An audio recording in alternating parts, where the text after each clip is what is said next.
दोस्तों, इस बंदे की कहानी सुनकर आपके दिमाग के तार ऐसे जुड़ जाएंगे जैसे आईआईटी लैब में कोई इन्वेंशन हो गया। फॉर्चूनेट लड़का जो आईआईटी बॉम्बे से ग्रेजुएट, 36 लाख का पैकेज कनाडा में, जहां लोग सिर्फ विजिट वीजा के लिए लाइन में खड़े रहते हैं, उन सब सुख सुविधा को लात मारकर ये बंदा साधु बन गया। एक तरफ लोगों का सपना होता है कि आईआईटी में एडमिशन मिल जाए, वहीं दूसरी तरफ ये बंदा जिसने आईआईटी से पढ़ाई कर सब कुछ छोड़कर साधु बन गया। आईआईटी बाबा अपने माता पिता को टॉक्सिक कहते हैं और करोड़ों की नौकरी वाले इस बंदे को हड्डियां भी खानी पड़ी। दोस्तों, जब से प्रयागराज में महाकुंभ स्टार्ट हुआ है, तब से सोशल मीडिया पर आईआईटी बाबा जमकर वायरल हो रहे हैं। लोगों को उनकी स्माइल और बात समझाने का तरीका काफी पसंद आ रहा है। अब सवाल ये है कि आईआईटी बाबा कौन है?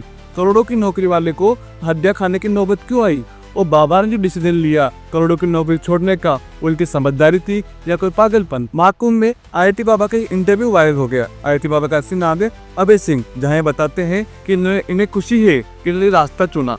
पैसा और शोहरत सब एक भ्रम है, असली सुख अपने अंदर की शांति से मिलता है। अब ये सुनकर सोशल मीडिया पर दो गुट बन गए। एक गुट बोला कि बाबा बिल्कुल सही कह रहे हैं, फिर दूसरा गुट बोला तो फिर आईआईटी की सीट क्यों बर्बाद? कुछ लोगों ने उन्हें बुद्धिमान साधु बताया तो कुछ ने उन्हें पागल बाबा। और आप क्या सोचते हो, बाबा सच में ज्ञानी है या नहीं? कमेंट में जरूर बताएं। आईआईटी बाबा का असली नाम है अभय सिंह, जो हरियाणा के जाट परिवार में पैदा हुए। बचपन से पढ़ाई भी बहुत तेज थे, तो आईआईटी जेईई क्रैक करके आईआईटी बॉम्बे में पहुंच गए। और भाई साहब, आईआईटी बॉम्बे मतलब क्या? जहां अगर लड़के का पेन भी नीचे गिर जाए तो वहां भी उसको नीचे से इंटरनेशनल कंपनी का ऑफर लेटर मिलता है। उन्होंने एरोस्पेस इंजीनियरिंग की और 36 लाख का पैकेज उन्हें कनाडा की कंपनी से मिल भी गया। लेकिन कहानी में ट्विस्ट अब आता है, जब उन्होंने कहा मुझे ये सब नहीं चाहिए, मुझे शांति चाहिए। भाई साहब, बंदे ने करोड़ों की नौकरी छोड़ दी। अब आप ही कमेंट करके बताइए कि बंदे ने सही किया है गलत। अब आप सोच रहे होंगे इतना पैसा था तो दिक्कत क्या थी? अब मैंने खुद बताया कि उनकी जिंदगी एक मशीन बन गई थी।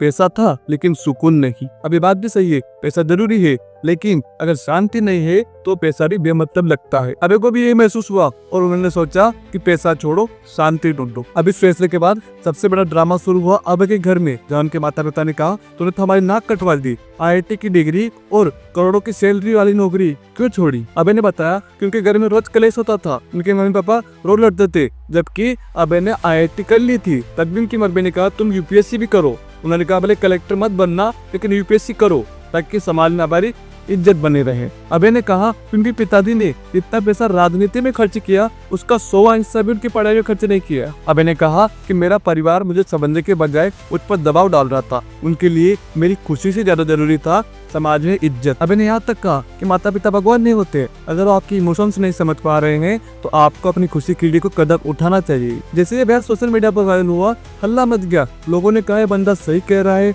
और कुछ ने कहा कि माता पिता को भगवान से नीचे कैसे रख सकते हो? तो आप ही बताइए कमेंट में कि बंदे ने सही कहा या गलत। तो अब अबे ने सब कुछ छोड़कर जूना अखाड़ा से जुट गए। जूना अखाड़ा में साधना के दौरान उन्होंने वो सब किया जो नागा साधु करते हैं। सिर पर बाल नहीं रखे, भौतिक सुविधा का त्याग किया, हड्डियां खाई। अब आप सोच रहे होंगे हड्डियां क्यों? तो इसका जवाब भी खुद अबे ने बताया कि हड्डियां खाने का मतलब है अपनी इच्छाओं को और भय को खत्म करना। ये उनकी साधना का हिस्सा है। उनके मुताबिक नागा साधु की परंपरा बहुत कठिन होती है, लेकिन आत्मा को शुद्ध करने और ज्ञान पाने का एक जरिया है। तो दोस्तों, इस कहानी से हमें 3 बड़े सबक मिलते। पैसा सब कुछ नहीं है, खुशी और सुकून आपके अंदर से आता है।